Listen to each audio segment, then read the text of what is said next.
Hiya people, how are you doing today? I hope everybody's doing fine wherever you are. I greet you in peace and love today wherever you are. I greet you in peace and love. I'm gonna play a video for you all. Remember people, the people who connected to the bloodline. Remember I said some time ago, I said when you're doing rituals and sacrifice and stuff, and you use somebody as a sacrifice, you are forbidden then to go to the person's funeral. You cannot go to the funeral. The spirits will come and they would let you know you cannot go to the funeral. You know. And I told you all about an experience that I experienced where one of my brother died. And my mother was forbidden to go to the funeral. She didn't go to the funeral. But of course, this was her favorite son. This son, she had loved this son, and it was her favorite son, you know. And she didn't go to the funeral. So today I'm gonna play a video for y'all, and we're gonna go behind the scenes. And for the people who follow in my channel, and you do not know, I'll give you a short bit of my history here, but you can always go back in the stories. The reason that I was pushed to go behind the scenes and investigate this witchcraft is because I was beaten by this witchcraft. I was beaten by this witchcraft spirit for a very long time, most of my life. I experienced it in my mother's house starting from age 5. Then I met a young man, and when I went to that young man's house, my ex-mother-in-law and all her daughters, I encountered the same thing there. Then I moved on. I moved to United Kingdom, to England, and when I was around 22 years of age, I met a young man from Ghana. He didn't know me from nowhere. I did not know this guy from nowhere. But this guy was practicing the very same witchcraft. And all these people came against me one way or another, trying to take my life because of the witchcraft. So that is what drove me down the path of the witchcraft. I had was to go and study this thing because I was getting beaten left, right, and center. I was working. I wasn't seeing what I'm doing with my money. Nothing wasn't going right. But my life, for me, the thing that made the most impact for me was from the time I started dating that guy from Ghana. Everything went upside down. It's like before that, even though I was fighting many witchcraft spirits and stuff, before that I was still blessed. Things were still functioning. Things were still working out. But when I started dating, when I started becoming one with the guy who was practicing the witchcraft, when I started having sexual exchange with this guy, life became very, very, very, very, very hard. Nothing was not working out. When I was in a relationship with that guy, the pressure was increased. So because these people tried to kill me, I then was to go behind the scenes to understand the witchcraft, because this thing was it was just bugging my spirit every single day. Every single day. It's like the Lord wanted me to figure this thing out, you know. So this is what led me to go behind the scenes. So I'm going to play a video for you all here. What we're going behind the scenes. This is an ex-pastor who is telling his story. And we are going to hear in this story that the pastor is telling, he's going to tell us why you are not allowed to go to the person's funeral when you use such a person for a sacrifice in a satanic ritual, in a juju ritual, in a witchcraft ritual. If one of your loved ones is used in a ritual, you may see certain family members who were close to the person, you will see that they cannot go to the funeral. These are all signs. These are all signs I am showing you all. I'm taking you all behind the scenes, so that nobody wouldn't be able to fool y'all. Y'all need to see behind the veil so that y'all will be able to live free and walk in all your power, because a lot of y'all what walking around half dead and silent and stuff, you are not walking in your power. They have stolen your power. They have stolen your power. The minute you grab hold of your power back, you would see what happens to these people. Let's go in this story. And the reason I'm sharing all these stories for y'all, because I want y'all to grab your power back. Take back your power that was stolen. Some of the people in my generation, like who, you know, was born and grew with me in my time, some of these people are very slow and behind. But the youths, I realize the youths are very clever. And they are seeing behind the veil very quickly. All they need is information. Once they get the information, they see the picture quick. So my information is for the youths mostly. We're not dealing with the hard-headed ones. Let them. Some people are lost. They are gone. They are religious gunners. They are gone. You know. Let's focus on the youths here with this information, and let the youths prosper. And the Lord said, with knowledge, the just shall be delivered. So this knowledge is for the youths so that they can be delivered. You know, y'all can stop fighting all these spirits. What is tormenting you all? Spirits of suicide, spirits of incest, spirit of alcoholic. All these backward spirits, what is tormenting you, you can know where it's coming from. So let's go behind the scenes of this I think he's an ex-pastor now. And he's going to tell us what goes on. So let's go on. In the heart of Africa, where tradition runs deep and spirituality intertwines with daily lives, in this episode, we have the continuation of the story from our brother who as a pastor felt he needed to seek other source of power in order to be able to perform miracles and become famous, which will eventually bring him money. What will be the cost of this decision? Before we can talk about it, and what really happened and what pushed him into this path, let us go and listen to the story, and I will come back after the story. But then, don't forget to subscribe if this is your first time, like and share this video so others can listen to it as well. There was this young sheep that was also in the presence all this while that everything was going on. After all the necessary incantations and citations were said and made, I was ordered to make a sacrifice using the sheep. This, he said, it symbolizes the fact that I was leaving my old self and wearing a new life and donning a new power and spirit. So as the sacrifice of the sheep was made, the blood was used to sprinkle on my body as the man was singing and chanting some powerful incantations. Choose getting paid early with Monzo. Choose a sweet treat. Choose a weekend getaway. A pastry on the way to work. Choose that suit for that As he continued to do that, my brother, I started feeling this heat sensation all over my body, and I started feeling as though I was being possessed by a different kind of spirit. I started also chanting and singing the same song and incantations that at first I had never heard before. I was asked to go back to the room and rest because the next morning, I would undergo my last set of rituals. My friend also went into the circle and also did his own set of rituals that he needed to do. But because I was asked to go to the room, I didn't see the exact thing that he had gone to do. It was him that told me that he had gone to renew his vows. The next morning came and I was told to be in this small room that had been isolated from the main people. Listen well, people. People in my family, listen well. They need to renew the vows at all time. So don't think that they do it once and they could jump out. They need to renew the vows. Let's continue. I was told that it was to test me to prove my worthiness of whatever I have done and the need to go further in the evening. So I was put into this room where there is no window. When the door was locked from outside, I felt this sense of danger on this room. My brother, honestly, I don't know how I survived this part of the rituals process. Because I had no idea what was going to happen to me in the room. And even if something does happen, how was I going to fight it? But for some reason, I kept calm and leaned my back on the wall of room and sat down. For about an hour or so, I could sense some strange forces and energies on the room. You could feel you are not alone in there. And sometimes it is more like the force or energy is coming to where I was seated. But once I am calm, nothing was seen to be happening. But then their presence is still in the room.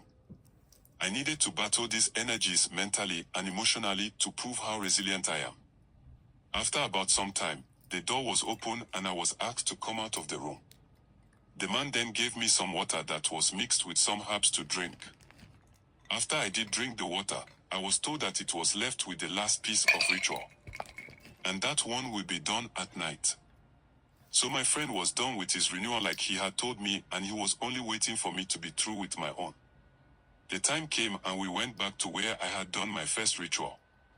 This time there was nothing much that we did, but there was a mark that be placed on my shoulder after some incantations were made and a sacrifice offering was made to the spirit that I was going to work with.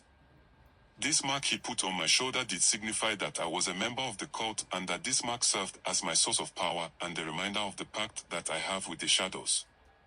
In about 30 minutes after the ritual was done, I felt as though there was this sense of immense power in my body and also an unsettling weight on my soul. That I can definitely say it. Right there I felt that sharp changes in my soul. I could feel that strange sense of emptiness within me. But at first I thought it was because of the kind of rituals that I have gone through. If you understand what I am trying to say, there was this sense of me possessing this dual identity or entities within my own body. And this marked the beginning of my journey as a prophet. But little did I know that this thing that I had gotten myself involved with would come a long way to haunt me someday to come. You see, after I had done these things, I was not told any form of other sacrifices that was going to be needed later on as time goes by. I returned back to Accra with my friend, and he gave me some amount of money to start my own church. And that the kind of power that I have gained, there was no need for me to go being home and sleep on it. He said that, whatever that I have to do to make it in this ministry, I had to. Because to him, there was no way he was going to fail. He even told me not to go back home and that I should try and start the church in Accra. After some time of thinking about what he told me, I decided to start my church in Accra before I would go back home and have another branch there. Oh yes, I did start the church and things were moving on with the ministry. And you needed to see how I started from Obuesa and how I was moving in the prophetic realms after visiting the man. People started coming to me and money started flowing into my account just like how I wanted things to be. You see why I said no one wants or is thinking about saving anyone. Don't worry, I got you on this. You need a lifetime ISA, it's the fastest way to grow your deposit. So each and every pastor now wants his son or daughter to become a pastor nowadays, right? Ask yourself, why is that so? Is it that everyone pastor is supposed to give birth to a pastor? The answer is no, but there are some secrets that because of certain rituals, the bloodline of the pastor must continue what he has sowed in order for the church to continue the way it should. Once it is his or her blood that is succeeding him or her, the covenant will still hold. That is something that you people have no idea of. It is more of a family business thing and the church members are the customers, where Jesus is the product that is being marketed to the people. And for you to believe him and bring in your money, that is where he or she needs to find alternative way to become powerful.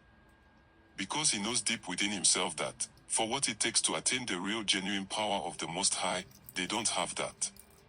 And that is why most of these pastors, even when they do the very thing that ordinarily is wrong, his members will defend him in any way possible. The kind of energies and powers that are controlling the psyche of the members is something that will be difficult to break free from once they continue to worship under the pastor. Because every ritual the pastor goes to do, it is to make sure that the members are maintained in the church and new ones should also come. Hence every year they will have something to offer to these shadow energies and dark powers. So just like how I am saying, things began to work for me and ministry was growing all of a sudden. Then exactly a year after we had gone to this place to seek spiritual powers for the church, something happened. I was asleep when I had a dream, and it was like I was in the middle of a meeting where I had been summoned by these top people who in the dream I understood them to be senior members of the cult. They were asking me to make my first... Now listen, yeah, back in the day, my mother used to always have dreams, and the dreams used to be bang on. And we used to think these dreams coming from God. But when I started going behind the scenes and studying these things, then I realized that when they're doing these satanic rituals and demonic stuff, They does have dreams of the demons and of the devil as well. The devil just show them what he going and do to their loved ones. Before he do it, he does show them. They does know who going and dead, who going and get locked up, who going and jail. So not every dream you have come from God. Some of the dreams come from the devil. Let's continue. Sacrifice, because it was time that I bring my first sacrifice. I took it as a dream and didn't pay much attention to it. In about a week's time, I had another sleep where the spirit that I had encountered in the forest came to me and told me that since I have ignored to do appreciate what he has done for me, he is taking something very dear to me as a sacrifice for himself. I woke up and it was around 1 a.m. at dawn. There was nothing possibly to do at this point of the time. So I tried calling my friend, but his phone was not going through. So I told myself that I was going to visit him and have a discussion with him concerning the dreams I have been having. Around 5 in the morning, I received a phone call from back home that my father had died. Brother, at once I knew I was responsible for his death. And I needed to go back home and see how things were going as far as his death is concerned. I called my friend and told him the news and the fact that I wanted to meet him. So when we met, and I told him of the dreams and all that has happened, he told me that we will have to go now to the MMA for some clarity. So I should go to the family like I am saying, and when we return, we will go there before I return for the funeral. I went back home and was preparing to go now home, and immediately, I felt like this energy in me was telling me. It was not even telling me, it was coming as though it was warning me against going back home.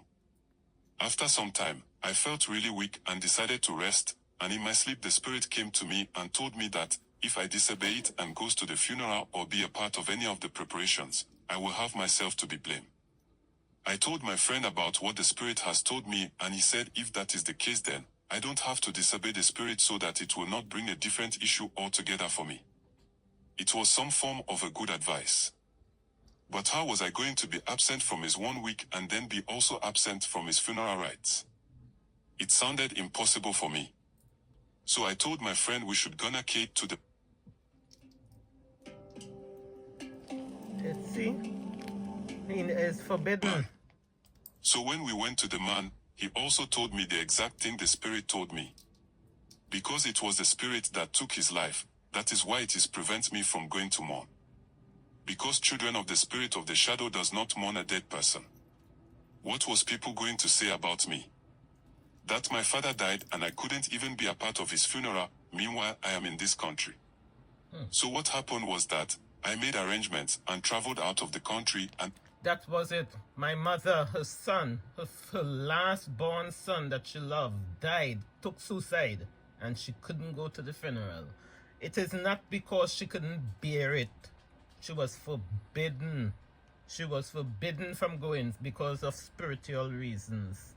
Get it together. Get it together, people in the family. Understand what's going on. Understand the rituals. I stayed there for almost 3 months until my father's funeral was done. The excuse was the fact that I was not in the country and I was facing challenges getting tickets and all the necessary things to be able to be here. So I did send them money to cover all the expenses of the funeral. This chapter passed like that, and the second year it demanded nothing from me. When I entered the third year, it came again and said it needed a new covenant. And so I was directed as to the things I had to do. After going through everything, that year exactly the day that my father died, a church member also died. It started taking lives from the church every 3 years. And I got to a place where I could no longer bear to see these things going on against innocent people. So I went to the man and couldn't James about the fact that I was denouncing my involvement with the cult, because I cannot sit and watch the spirit takes all the lives that it has been taken from my church. If I should tell you the mind of TNKBA that I have been through, that I am still here, you would be shocked. Spiritual attacks and all that. Sometimes I wonder why I'm still alive, because even the spirit has warned me several times that it will take my life, but here I am talking with you. Even though sometimes I feel it will eventually catch up with me. But until then, I would love to let you and the general public understand that power that most of your spiritual fathers are using is from the dark world, and whoever associates him or herself with them you are partaker of such evil acts. And I can promise you that your judgment will come same as any pastor who is engaged in these things. I wouldn't want to go any further, but I hope the little that I have given will be enough of a message to your people. Okay, people, I hope you get that. So yes, I'm taking you all behind the scenes to enlighten you all, to awaken some of you all, so you all can see what's going on. They need to renew the contract every year. So sometimes you're in family where they are doing all these stuff, you would see a lot of miscarriages, you would see a lot of the ectopic pregnancies, you would see a lot of these stuff, because the spirit need blood. You see a lot of marriages broken up. If people in the family have children, they need to be aware of your children. Be aware of your children around these people, because at any minute, at any time, the spirit can strike and get paid. The spirit will take any opportunity they get and they will look for payment. Be careful of your children. Yeah? Be careful of your children around these people, because it is beyond them. It's the spirit that is moving in them, that spirit that have, you know, they have done the sacrifices and they don't know what they were doing. Some of them, well, they don't knew. Some of them knew what they were doing, but some of them really don't know what they're doing. But some of them know. You know, that's the educated ones. The educated ones have a bit of an idea, and even those ones who are educated, they just get backlash. They just have, you know, because these spirits are very tricky. They're not our friends. So yes, people, this video I wanted to share to show you all the reason why when they sacrifice somebody in these kind of satanic rituals and stuff, you are forbidden.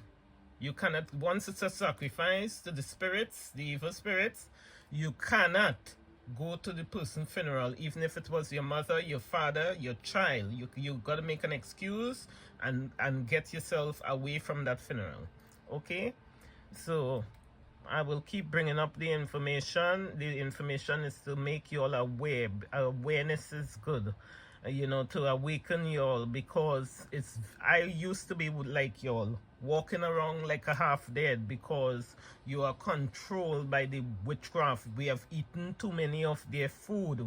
They have put charms in the food, and we have eaten too much of their food, so we all got bewitched. But it is a very powerful thing. It is a very nice, powerful thing to walk in your power, to take back your power from the enemy and walk in your power. And the beginning of that is your mindset, to acknowledge that you're not guilty. Stop blaming yourself for things that happened to you when you was a child. That's the first start, because a lot of us victims, we victimize ourselves, and other people victimize us as well. We are victimized into silence. We victimize ourselves into guilt. It is not our fault. If you was a minor, if you was a child and you was victimized and abused by the people who was meant to love you and care for you, by adults, you are not you should not be ashamed. You should not be feeling guilty. Tell your story. Empower yourself and tell your story. Empower yourself with knowledge. Don't be scared. You see, regardless of what people would say about you, walk in your truth. This is empowering to walk in your truth. You know, it takes a lot of work and a lot of energy to be fake. So people, have a nice day today and stay blessed.